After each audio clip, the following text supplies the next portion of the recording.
So I want to say something about like regular practice, daily practice.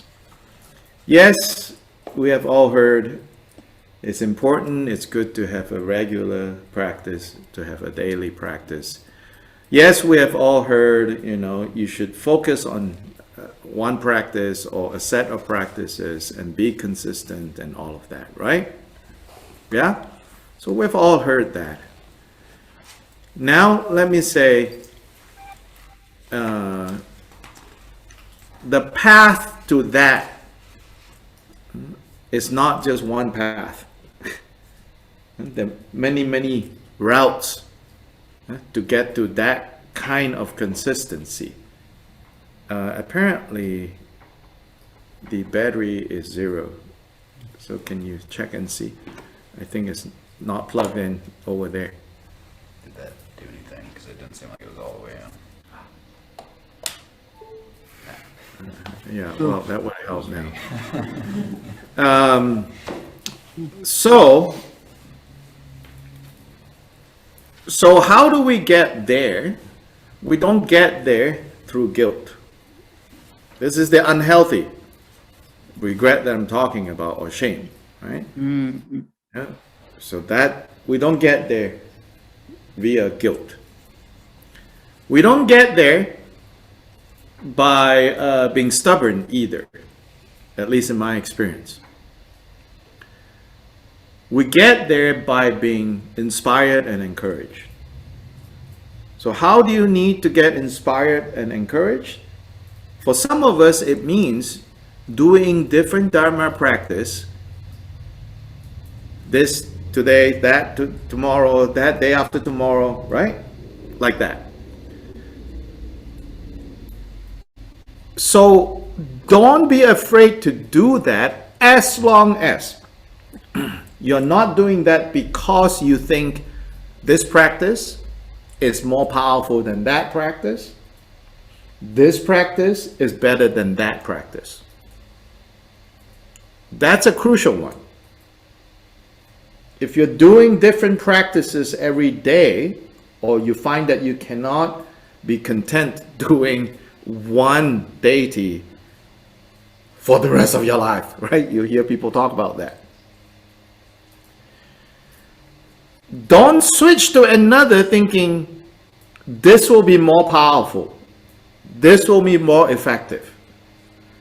But as the Lojong instructions say,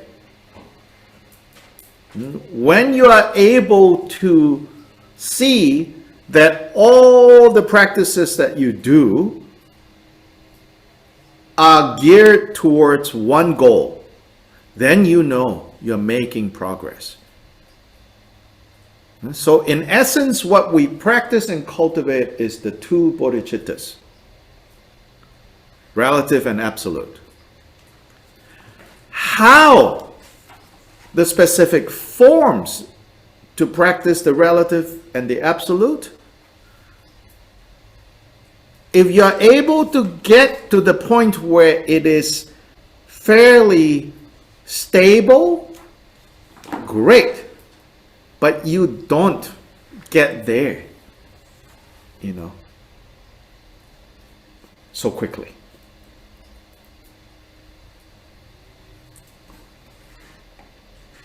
So if you like variety, don't be afraid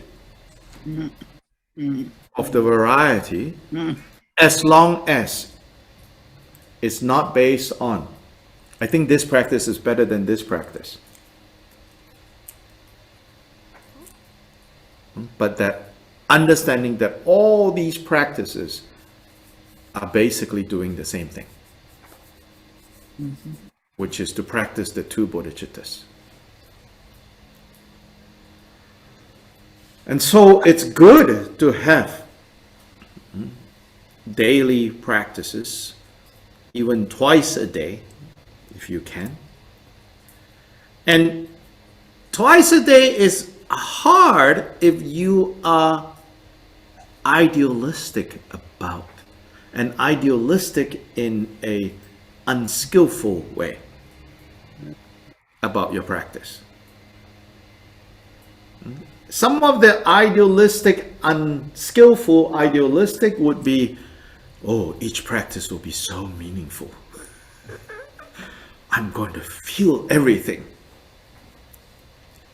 Or I'm going to do what I heard is the best practice. Oh, they say Ngondro is really good and important. I'm going to do Ngondro. Oh, they say Dzogchen is very fast. I'm going to do Dzogchen. Oh, they say, like Anapanasati is what the Buddha did. Oh, I'm going to do that. These are all unskillful.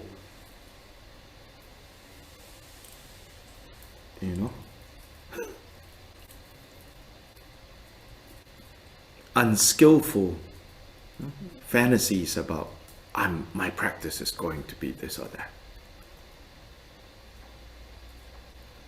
Don't make a big deal, but aim to form a habit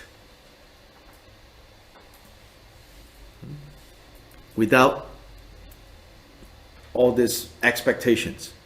But try to form a habit. See it as habit formation. So 15 minutes of some chant in the morning before you go off to work. 15 minutes of some other chant before you go to bed. If you like to burn things, there are burn things practices. If you like to wash things, there are wash things practices. Sometimes you play with water for a while, and sometimes you play with smoke for a while, and sometimes smoke in the morning and water in the evening.